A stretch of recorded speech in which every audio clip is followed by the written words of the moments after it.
तुमच्या तिकडे भरोशाच्या म्हशी हल्ल्या देत नसतील, पण आमच्या इकडे भरोशाच्या म्हशी दूध देत नाही. तर विषय कसा झाला भावानो, सुरुवातीपासून बघा. तर राम मंडळी, सकाळी 8:30 वाजता आपण निघालो थेट शेताकडे. मग काढली आपली महबूबा आणि निघालो 1 मिलियनच्या स्पीड मध्ये शेतात. मग शेतामध्ये आपली देवासारखी वाट बघत होते आपल्या म्हशी. मग म्हटलं दिवसभर तर चारा पाणी होतच राहील, पहिले आपण जांब खाऊन यावं. मग निघालो जांब खायला. तर जांबाचं झाड दिसायला तर ईद बरं, पण जांब मात्र सगळ्या दुनियेची बोकांडीवर घेऊन बसलाय. मग चढवतो पटापटा वरी आणि बसतो माकडावनी जांब खात. मग होणार होती आपली शेतातली ड्युटी चालू. आता ड्युटी म्हटल्यावर वर्दी तर घालावंच लागणार. मग घालतो आपण शेतामधली वर्दी फटाफटा आणि निघतो म्हशीला चारा आणायला रानामध्ये. मग म्हटलं जाता आता हल्दीकडे चक्कर मारावी. मग हल्दीमध्ये बघतो तर काय, बापरे बाप, इतकं तणकट. मग म्हटलं म्हशीला इथूनच चारा न्यावा. मग चारा घेता घेता आपल्याला दिसला हल्दीचं फुल. काही लोक म्हणतात त्याच्यामध्ये गाईचं मुंडकं निघतं, काही लोक म्हणतात त्याच्यामध्ये बैलाचं मुंडकं. मग म्हटलं चेक करून बघावं. चेक करून बघितलं तर काय, याच्यामध्ये निघालं बैलाचं मुंडकं. आता तुमच्या तिकडे कशाचं मुंडकं निघतं एकदा टाका बरं कमेंट मध्ये फेकून.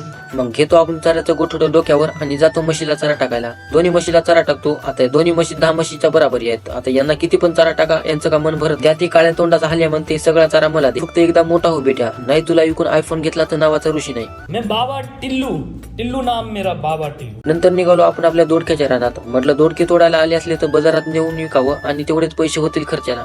मग बघलं तर काय, दोडके आले नव्हते तोडायला. मग म्हटलं बाबा अजून 2 दिवस राहायला लागेल बिना खर्च. पहिले आपण याच्यामध्ये काकडी लावली होती, पण काकडीने लवकरच जीव सोडून दिला म्हणून ती गेली संपून. आता थोडं समोर जातो तर तिथे एवढी मोठी काकडी दिसते आपल्याला. मग म्हटलं तिला घरी घेऊन जावं, बियाला कामाला येते. मग हातामध्ये घेऊन बघितलं तर कळालं ही तर काकडी नाही, हे तर ककडा आहे रे बाबा.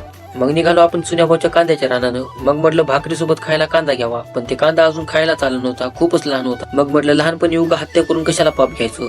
चाऱ्याचं दुसरं गोठोडं घेतलं डोक्यावर आणि निघालो म्हशीकडे. मला वाटलं एक गोठोडं खाऊन आता झाले असतील म्हशी आराम, पण म्हशी इतक्या हलकट होत्या की दुसरं चाऱ्याचं गोठोडं बघून लागल्या पटापटा उठायला. मग तितक्यामध्ये आलं शेजारचं कुत्रं. आता त्याला काय वाटलं की बाबा ते मला बघून लागलं आपल्या पिछोड्याला पाय लावून पळायला. आता गलीतले लोक म्हणतात तुला साधं कुत्रं पण घाबरत नाही. बघ रे भावा, लागलं घाबरायला कुत्रं.